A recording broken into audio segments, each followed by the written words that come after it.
Dentro do grupo dos artrópodes, a gente tem a subdivisão de várias maneiras feita de acordo com regras taxonômicas diferentes. Então, a regra mais clássica, pelo menos o jeito mais tradicional de classificar os artrópodes, é simplesmente separar eles em 5 grupos, que são extraoficialmente chamados assim então de 5 classes, que seriam os crustáceos, os aracnídeos, os insetos, os quilópodes e os diplópodes. Classificações mais modernas subdividem eles também em subfilos, subdividem em ordens muito grandes, então nós vamos usar aqui o mais convencional, que é a subdivisão que a maioria das vezes vai aparecer em questões para vocês, que é o seguinte: primeiro grupinho então, que é o grupo dos crustáceos. Lembrando, todo crustáceo ele é subdividido em seu corpo em cefalotórax mais abdômen. Cefalotórax é uma fusão do tórax, que é a parte onde ficam os membros localizados, e também a porção toda da cabeça. Então, o tórax e a parte da cabeça estão grudados, estão fundidos, formando um único tagma corporal, que é uma única peça. E mais o abdômen, que é a porção que para nós seria equivalente à barriga, que para eles fica numa porção posterior. Então, na frente fica, na primeira parte, toda a parte do cefalotórax e no fundo, toda a parte do abdômen, que normalmente nos crustáceos ela é maior, é musculosa, né? Então, nesse caso aqui, são indivíduos que têm como principais representantes, assim, né? Siri, caranguejo, lagosta, lagostim, que é uma lagosta que a gente vai ter, que é comum em água de rio. Ainda tem um outro tipo chamado pitu, que tem muito no nordeste do Brasil, que também é um camarão de água doce. A égala, que é similar a um camarão também, que também tem em água de rio. Ainda, o camarão mesmo, pulga d'água, esse aqui é pequenininho, tá? É chamada de dáfnia. A dáfnia, ou pulga, na verdade, ela faz parte dos microcrustáceos que ficam na água, ou seja, é correspondente à parte do zooplâncton, tá? Ainda, copépodes, que também é parte do zooplâncton, tatuzinho de jardim. O tatuzinho de jardim também é chamado tatu bolinha, né? Ele ainda apresenta uma subdivisão do corpo um pouquinho diferente dos demais, porque quem já viu o tatuzinho de jardim sabe que ele é todo dividido em segmentos pequenininhos assim, né? Então ele é um pouquinho diferente. Mas o resto é praticamente todos iguais. Aí, entre esses exemplares todos aqui, nós temos então características como, primeiro, quitina na sua carapaça, né, no seu exoesqueleto, que algumas vezes vai aparecer impregnado de carbonato de cálcio, que é calcário. Aí forma uma carapaça bem mais rígida e mais dura, que é o que acontece, por exemplo, nas lagostas, que é o que acontece, por exemplo, com alguns tipos de siri caranguejo. Então, pode ser mais firmezinho, pode ser mais duro, um pouco de proteção, justamente para que esses animais não sejam atacados. Esses indivíduos são predominantemente aquáticos, marinhos, mas tem na água doce e também tem alguns poucos exemplares que são terrestres, alguns que vivem na zona limítrofe, que nós vamos ter, né, entre água de rio e também a terra, que é o caso dos manguezais, por exemplo, né? A gente tem vários caranguejos de manguezal, então o que acaba acontecendo é que esses animais, né, são muito comuns dentro dessas zonas de transição onde há salinidade, mas normalmente estão associados à água. Aí, eles são sempre animais que apresentam 4 antenas, 2 pares de antenas menores, esse da frente, que vão tateando o chão e procurando comida. Então a antena é um órgão táctil para ir tocando, como se fossem nossas mãos para sentir as coisas, e um par de antenas mais longas. E essas antenas mais longas vão evitando predadores, né? Tipo, vai que nem um sonar, vai tocando assim no lugar, do lado, para evitar obstáculos ou também para evitar que o predador chegue muito perto. Quase como se fosse a bengala de uma pessoa cega, né, que vai tocando no chão para perceber obstáculos. Esse é o par da antena mais longa. Então, 4 antenas, chamados de tetráceros, que significam 4 antenas. 5 ou mais pares de patas. O grupo que tem 5 pares de patas é o mais abundante de todos, que é o grupo dos caranguejos, tá? Tem 1, 2, 3, 4, 5. 1, 2, 3, 4, 5 membros locomotores. Alguns deles podem estar transformados em pinças e garras, e outros podem estar modificados como estruturas natatórias, né? Para nadar, por exemplo, facilitando a locomoção dentro da água. Ainda, são indivíduos sem asas, né? Não voam. Dentro dos artrópodes é possível ter indivíduos que voam, mas não dentro dos crustáceos. Então, chamados de ápteros pela falta de asas. Além disso, indivíduos que apresentam olhos compostos. O olho composto é um olho formado por várias lentes pequenininhos, tá? Chamado de omatídeos. Ao contrário do nosso, que só tem uma lente, que é o cristalino, né? Ali tem vários, então ele consegue enxergar várias coisas. É um olho que normalmente é uma bolotinha assim, né? E ele acaba ficando virado para fora. Em geral, um olho pedunculado significa que ele está preso numa haste e o olho está em cima. É comum que seja assim. Com relação aos demais sistemas que existem nos crustáceos, nós temos a seguinte situação. Primeiro, sistema digestório. Ou o indivíduo apresenta mandíbulas para mastigar, para despedaçar as coisas, Ou então ele apresenta maxilípedes, que são maxilas que funcionam que nem dois pentes, que vão simplesmente passando assim, filtrando a água, removendo o plâncton que tem na água. Fitoplâncton, ele se alimenta dessas coisinhas. Então, ou é mandíbula, especializada em puxar as coisinhas e comer, ou então é maxilípede para poder filtrar a água. Além disso, o resto do sistema digestório é completo, né? Então é boca, depois vai ter a faringe, depois vai ter o esôfago, vai ter o estômago, o intestino, ânus e etc. Tá? Não tem nada de muito especial. A diferença está nas peças da boca mesmo. Segundo, o sistema respiratório é um sistema respiratório que é adaptado para quem está dentro da água, né? Que é por brânquias. Então mesmo os indivíduos que estão dentro da terra, ele está perto da água, então ele vai respirar num ambiente muito úmido, então a brânquia ainda funciona. A exceção são o tatuzinho de jardim, porque na verdade o tatu de jardim ele é um grupo de indivíduos que vai estar normalmente dentro da parte terrestre, mas é sempre embaixo de folhagem, embaixo de tijolo, embaixo de muro, embaixo de pedras, em lugares úmidos e escuros. Sendo assim, ele tem uma brânquia adaptada chamada filobrânquia, tá? Então é uma brânquia diferente, mas é para o ambiente úmido também. Aí, no caso da maioria, né, dos exemplares que nós temos de crustáceos, são todos esses outros, como é que funciona a brânquia? A brânquia, na verdade, ela é uma projeção lateral na base da coxa. Então imagine que aqui está a patinha do bichinho, né? Que seria mais ou menos essa parte aqui, ó. E aí, na beira da pata, pelo lado de dentro, ou seja, no lado que fica mais perto do tórax, do cefalotórax, do corpo, tem uma projeção lateral toda ramificada, que é onde fica a brânquia, formando um segundo ramo. Tá? Então, naquele caso ali, o ramo principal é o do pezinho, que vai tocar no chão, todo ele articulado, e do lado de dentro, como se fosse na coxa, a gente vai encontrar essa ramificação lateral, que é a parte da brânquia. Então, o fluido do sistema circulatório passa ali por dentro e ali acaba fazendo a troca gasosa diretamente com a água. Esse é o sistema respiratório deles por brânquias. Ainda, o sistema excretor, ele conta com um par de glândulas, pelo menos ou mais, um ou dois pares em geral, que são glândulas na base da antena maior, chamadas glândulas antenais ou glândulas verdes. Essas glândulas antenais ficam aqui assim, ó, na base dessas antenas grandes e ajudam a eliminar as impurezas. Lembre, como esse animal apresenta um sistema todo ele acumulado dentro dessa porção do cefalotórax, que entre aspas é o que a gente chama de cabeça do bicho, mas não é só a cabeça, tá tudo aqui. Sistema digestório, sistema respiratório, todos os sistemas estão lá dentro, tá?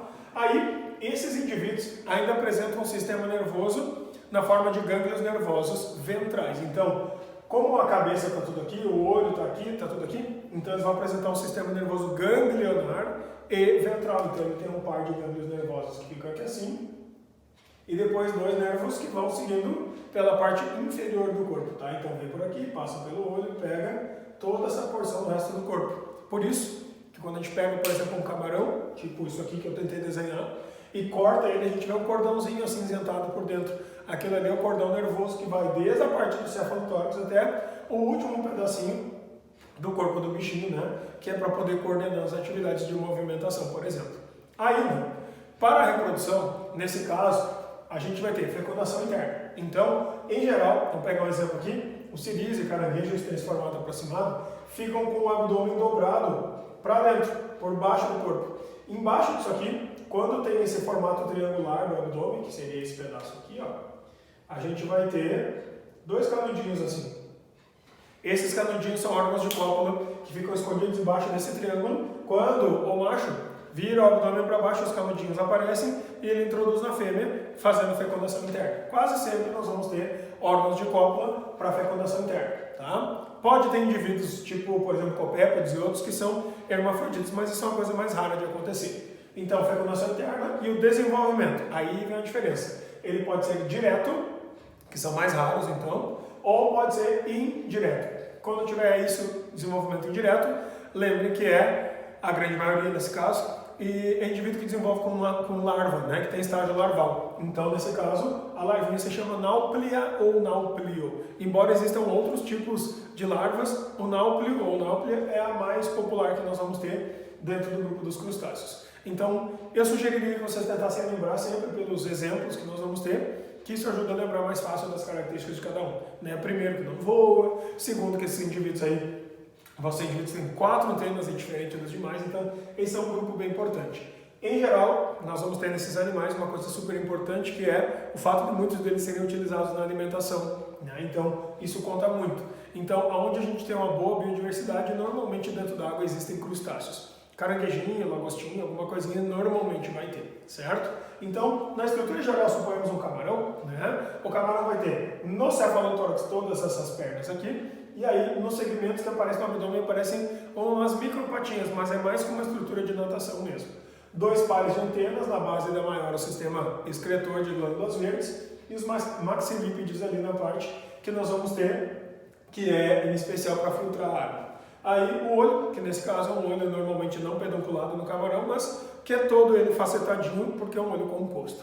Já no segundo caso, bem importante, que é o grupo então dos ciris, dos caranguejos, se a gente for olhar ele de barriga para cima, a gente vai ver que tem um par de patas aptas a nadar, um par de patas transformadas em pinças para poder pegar as coisas, né, as garrinhas, e ainda a gente vai ter 3 pares de patas que são adaptados para a locomoção. Como é muita perna, ele não tem como mexer as pernas de frente, andar assim. Então o único jeito dele é caminhar de lado, por isso que os caranguejos correm de lado, né? Eles não andam nunca para frente. Porque é muita perna uma do lado da outra e pouco espaço de locomoção.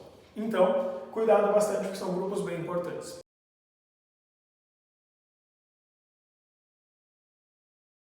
Fora o grupo dos crustáceos ser um grupo aquático, nós vamos ter um grupo agora já voltado para o ambiente terrestre. Nesse caso, nós temos um grupo de animais, que são os aracnídeos, também chamados de quelicerados. Por quê? Porque são animais dotados de uma peça bucal, que fica adaptada no canto da boca, que tem mais ou menos o formato de um gancho, assim, e que vai empurrando a comida para dentro. Esse é o único papel. Nesse caso, não são animais que apresentam mandíbulas que podem morder e rasgar a comida. Então, a quelícera vai empurrando o alimento para dentro. Às vezes, na ponta da quelícera a gente pode encontrar um ferrão, que vai ser aquele que vai ser utilizado para inocular o veneno nos indivíduos, tipo aranha venenosa. Ela tem aquele ferrão na frente, que é a peçonha, que é na verdade por onde o veneno é introduzido dentro das presas. Às vezes, o veneno é usado para paralisar a presa, e às vezes ele é usado realmente para matar a presa. Algumas aranhas, embora tenha quelícera, não tem veneno na quelícera, que é essa peça bucal. Então, o veneno pode estar associado a outras partes. Por exemplo, a caranguejeira, que é aquela aranha grandona, peluda, ela tem, na verdade, veneno na base dos pelinhos. Tá? E aí, aqueles pelinhos ali que causam uma certa ardência, uma urticária, uma alergia, mas não está nas presas, nas garras mesmo da quelícera. Agora, aranhas como, por exemplo, a viúva negra, essa sim, ela tem um veneno bem forte ali, bem perigoso, inclusive a aranha marrom também, que é uma aranha que nós podemos ter dentro de casa. Então, nesse caso, essa sim tem glândulas de veneno associadas à quelícera. Quando acontece isso, normalmente se a gente toma uma picada de uma aranha, o ideal é ir para o hospital, levar a aranha, se possível, né, apreender ela, levar no hospital, para que no hospital saibam identificar que tipo de aranha era, para te dar o soro antiaracnidônico, que é para anti-aracnídeos, né, para te proteger dos aracnídeos, caso aconteça esse tipo de contaminação ou de picada. Então, para aranha marrom, para viúva negra, são casos mais sérios, casos mais graves. Então, é sugerível que a gente sempre tome cuidado com esse tipo de coisa, em especial a aranha marrom, porque ela faz toca, né? Essa toca normalmente está dentro de teias, só que a gente não enxerga isso. E essa toca fica no meio da grama, ou no meio das folhagens, ou então embaixo de pedra, e o cara vai arrastar uma pedra, tirar umas folhagens que estão lá no meio do caminho, ou então, sei lá, tá na grama jogando bola, qualquer coisa assim, pode estar na grama. Só que aí, como nós urbanizamos boa parte das áreas silvestres e transformamos em casa, às vezes a aranha perde seu habitat natural na grama, na terra, no meio das folhagens e vai para dentro de casa. Aí dentro de casa é normal ter um cantinho lá que fica escuro, que ninguém mexe, embaixo de um armário, ou então aquele sapato velho que fica guardado em um canto. Nesse caso aí está o risco da gente ter aranha dessas. Elas muito comumente fazem ninhos dentro de casa, quando estão dentro de casa, dentro de armário, dentro de tênis velho. Aí o que acaba acontecendo?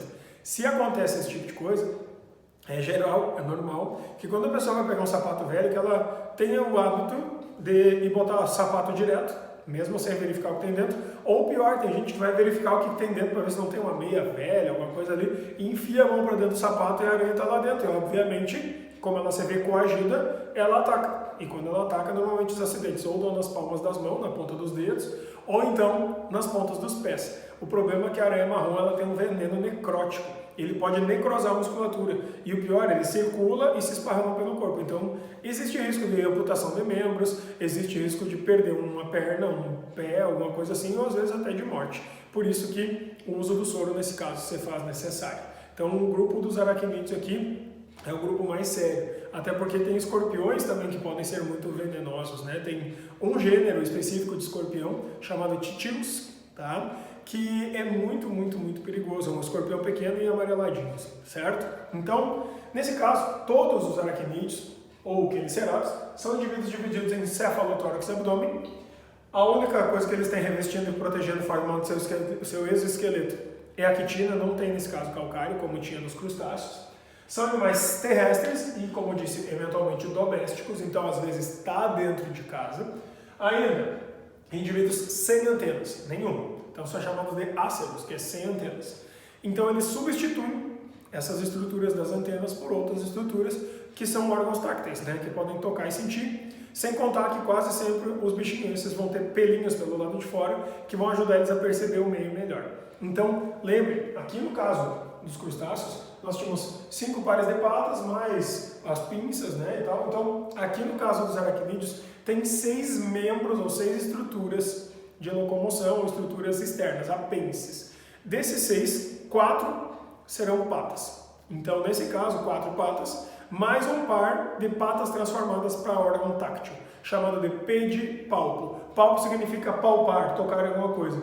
E pede significa um pé. Então é um pé de palpar, um pé para palpar, para tocar as coisas. Então nós vamos ter como órgãos de locomoção 4 pares de patas, ou seja, 8 antenas. Quem gosta de filme de super-heróis, só olha para o emblema do Homem-Aranha que tem no meio do peito ali e tem lá, dá para ver o número de pernas, exatamente 8 patinhas. Aí eles vão apresentar mais a estrutura dos pedipalpos, que é um par de pedipalpos, e a última estrutura que eles têm, o último anexo, são justamente as quelíceras, que ficam servindo para poder empurrar a comida dentro da boca. Então, são as 4 patas de cada lado, mais um par de pedipalpo e mais na frente as quelíceras que ficam na frente da boca empurrando o alimento. Sendo assim, 4 pares de patas, sempre, sem asas, então são ápteros, o que é uma maravilha, né? Porque só com o que a gente já tem de animais assim, venenosos andando pelo chão, tipo aranha e escorpião, já tem um número de acidentes bem razoável. Imagina se as aranhas e escorpiões pudessem voar, tu tá andando na rua e daqui a pouco o bicho voa em ti, né?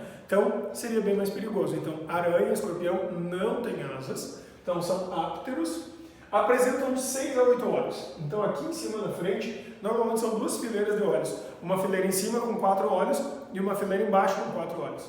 No caso dos escorpiões, normalmente vão ser 6, 2 olhos grandes em cima e 4 olhos menores embaixo, mas isso permite que eles consigam olhar para frente, para lá, para lá, para lá, para lá e até um pouco para trás, o que garante a eles então não ser atacado pelas costas, porque eles conseguem visualizar para trás. Então é normal que cada olho esteja olhando para um lugar, permitindo então que eles tenham uma capacidade um pouquinho melhor de se defender. Por isso que são animais que reagem muito rapidamente. A aranha, por exemplo, dependendo do tipo, não é muito fácil de atacar ela porque ela está olhando para tudo que é lado. Isso é uma forma de defesa. Além disso, estruturas então que podem ser encontradas em aracnídeos em geral. Os pedipalpos, que ficam aqui assim, são estruturas de locomoção então, transformadas para órgão táctil, para órgão de tatear, né? Ainda, a gente pode ter aguilhões. O que são aguilhões? Aguilhões normalmente estão presentes no grupo dos escorpiões, que é a estrutura pós-abdominal, tá? Chamada então de pós-abdômen ou telson. Essa estrutura é a que a gente vai ter no rabinho do escorpião. Tem o cefalotórax, mais o abdômen, mais o rabo. Na ponta do rabo, o aguilhão é aquela parte que tem o ferrão, que no caso dos escorpiões é por onde ele introduz o veneno nas suas presas. Então, é esse pedacinho pequenininho aqui, tá? Então, tudo que tiver depois do abdômen é o pós-abdômen ou o telson, que é onde tem o aguilhão, que nesse caso é para inocular veneno. Então, no caso das aranhas em especial, a presença de fiandeiras. As fiandeiras, na verdade, são estruturas, tipo assim, glândulas de tecer a teia. Então, ficam aqui na porção do final do abdômen das aranhas e, em geral, são aquelas porções responsáveis por liberar uma teia que é líquida, tá? E daí as glândulas vão liberando aquilo ali e, em contato com a natureza, com o ar da natureza, esse líquido ele começa a solidificar e vira uma proteína sólida, né, mais elástica. Essa é considerada uma das estruturas mais rígidas que é fabricada por um ser vivo na natureza. É como se fosse um cabo de aço que a aranha vai usar para fazer ninho, para fazer toca, para fazer teia de caça. Então, nesse caso, a aranha tem vários tipos de papéis para essa teia que ela utiliza. Então, nesse caso, são as estruturas anexas que nós vamos encontrar. Considerando isso, então, na estrutura geral de um aracnídeo, a gente vai ter o cefalotórax, que é a porção da frente onde estão presas todas as estruturas de locomoção. Ainda, o abdômen, que é onde estão todos os sistemas. Então, na frente aqui nós vamos ter, normalmente no último, no penúltimo par de patas na base das coxas, glândulas coxais, que vai ser o sistema excretor. Aí um poro, que é um poro respiratório, para dentro está o sistema respiratório espalhado, e ainda glândulas que são fiandeiras. Na frente a gente vai encontrar todo aquele monte de olhos, de 6 a 8, as quelíceras, que são na verdade as estruturas para empurrar alimento para dentro, e às vezes para picar um animal, e ainda os pedipalpos, que servem como órgão táctil. No caso dos escorpiões, a gente tem a transformação desse pedipalpo para pinça, né? Então ela é uma pincinha para pegar comida. Aí as quelíceras ficam na frente, os olhos, de novo, todas as perninhas adaptadas na porção do tórax, o abdômen e o pós-abdômen, que é onde vai estar o veneno. Então, além desses aqui, nós ainda podemos encontrar os seguintes tipos de sistemas. O sistema digestório, então, ele na verdade é um sistema adaptado com as quelíceras, que são aquelas peças que é para empurrar o alimento para dentro.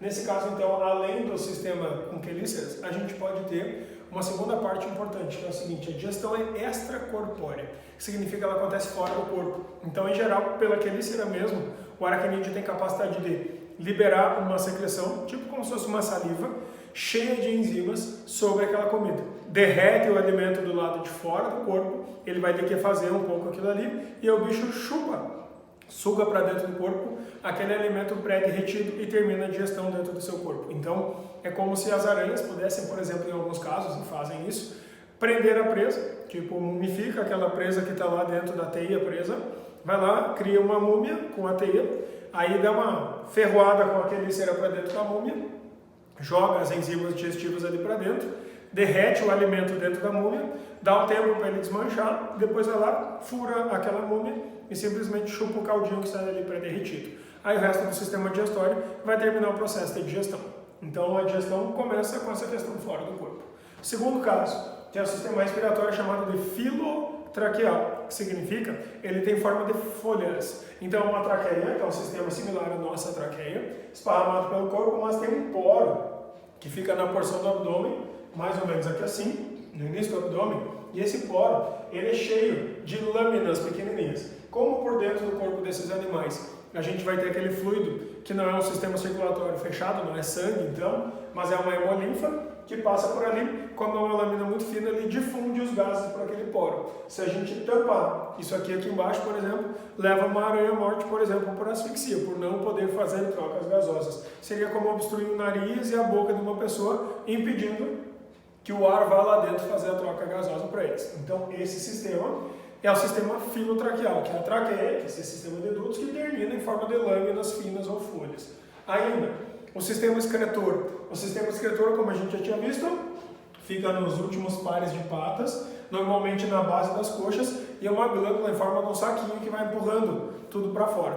Nesse caso, é muito comum que os aracnídeos eliminem, especialmente para as aranhas, né, como substância de excreção, a guanina, tá? Então, que é um tipo de nucleotídeo, que é uma forma de eliminar o excesso de nitrogênio. Além disso, algumas aranhas podem ter túbulos de Malpighi. O túbulo de Malpighi, na verdade, ele é um sistema de dutos ligados ao sistema digestório. Então, é como se a gente tivesse o seguinte, como se aqui por dentro passasse o sistema digestório de uma aranha, e aí, na porção do abdômen, a gente tem filamentos que se ligam assim à parte da hemolinfa. Esses filamentos coletam tudo que tem de ruim na hemolinfa e esguicham aqui para dentro, liberam para dentro do sistema digestório e ela acaba liberando ou eliminando junto com as fezes aquilo ali. Mas quase sempre, quando se fala em sistema excretor de aracnídeos, a resposta é glândula coxal, certo? Além disso, os outros dois últimos sistemas que nós temos, que são o sistema nervoso, que é um sistema ganglionar, esse sistema ganglionar e ventral, significa gânglio, é sinônimo de bolinha. Então é uma bolinha de neurônios, como se fosse um mini cérebro. Então nós temos um par que fica na frente, que vai fazer contato com os olhos, que vai fazer contato com a quelícera, que vai coordenar essas atividades na cabeça, os palpos, né, para poder tatear o chão, e aí depois o sistema nervoso percorre pelo ventre, passando pelas pernas, que vão ter aberturas aqui do lado, né, por onde as pernas vão sair, e fazendo o controle de todas as vísceras que vão estar na porção abdominal. Então, o sistema nervoso é em forma de um par de gânglios nervosos na cabeça, né, e o resto tudo pelo ventre. É um cordão ventral, é como se fosse um cordão de neurônios que vai pela porção da barriga do animal. Ainda, finalizando o grupo então dos aracnídeos, nós vamos ter sistema reprodutor. Esses indivíduos são dioicos, tem macho, tem fêmea. Às vezes a fêmea é bem maior que os machos, tipo as aranhas, por exemplo. Ainda, a fecundação é interna, então existe um mecanismo de oviposição e também de introdução de espermatozoides. Essa introdução dos espermatozoides normalmente acontece assim, a fêmea vai ter um poro genital, que fica mais ou menos assim, é um buraquinho. Aí, o macho, ele não tem um pênis para fazer cópula, então ele pode ser dotado de uma estrutura similar a uma caixinha com canudinho, que é uma espermateca. Essa espermateca, ela na verdade é uma caixa de espermatozoides, onde o macho vai lá, larga para a fêmea senta em cima, encaixa isso dentro dela e depois vira o abdômen para cima, empurrando os espermatozoides para dentro, fazendo fecundação interna. O que acontece com a viúva negra, por exemplo, é que quando o macho vai largar essa espermateca para a fêmea dá uma ferroada nele, e aí congela ele, paralisa ele. O que acaba acontecendo? Ela não mata ele, ela não come ele. Mas quando ela for reproduzir e finalizar o processo reprodutivo, ela faz isso aqui sozinha. E então, assim que ela termina a gestação, ela faz a postura de um ovo. Ela vai tecer um ovo com as fiandeiras, uma teia, né? E dentro vai ter todos os ovinhos pequenininhos que vão se desenvolver. Ali dentro, onde acontecer isso aí, os filhotes eclodem, rompem o ovo e saem filhotes prontos. Então o desenvolvimento é direto. Só que assim que os filhotes da viúva negra nascem, ela pega e vai despedaçando o papai, que foi congelado, paralisado por aquele veneno dela, e vai dando para os filhotes comer. Então, nesse caso, a morte do pai significa a sobrevivência dos filhos. Porque se a fêmea ainda tiver que sair para caçar comida e trazer para os filhotes, aí há o risco dos filhotes morrerem sem a produção da mãe. Por isso que para funcionar nessa espécie o mecanismo reprodutivo, o pai tem que acabar morrendo. O pai que não morre normalmente deixa seus filhos sem comer. E aí há uma probabilidade menor de sobrevivência. Então, nesse caso, fecundação interna com desenvolvimento direto. Aí os grandes exemplos que nós vamos ter são aranhas, escorpiões, carrapato é importante porque ele causa doença no gado, doença em cachorro e pode passar a doença para a gente, por exemplo, uma doença bacteriana chamada febre maculosa, tá? Então é bem importante. Ácaros, aqueles que a gente vai ter na coberta, na roupa que está há muito tempo guardada, no cobertor que ficou guardado durante todo o verão, numa roupa de lã, então no colchão mesmo, né? Em ambientes com muita poeira tem ácaro. Esses ácaros podem causar problemas do trato respiratório. Nós temos também o opilião. O opilião, na verdade, ele é muito confundido com uma aranha, que é parecido com a aranha. Só que ele, na verdade, o pessoal chama de aranha fedida, ou aranha fedorenta. É uma aranha que tu pisa e esmaga, um catingão, assim, um fedor horroroso. Tem alguns outros animais, como, por exemplo, um que às vezes as pessoas não se ligam que é, vou botar aqui, ó, que é o cravo de pele. Não confundir com espinha, tá? O cravo de pele, que é normalmente pretinho, tu aperta e ele sai inteiro. Aquilo lá, na verdade, é um tipo de aracnídeo também, que também é dano da pele. Então, são parasitas, muitas vezes, causam doenças, são indivíduos que são venenosos ou peçonhentos, que significa que eles têm como introduzir o veneno. Então, é um grupo bem importante e é importante a gente, principalmente, se ligar em quem são esses exemplos, para não esquecer das características gerais.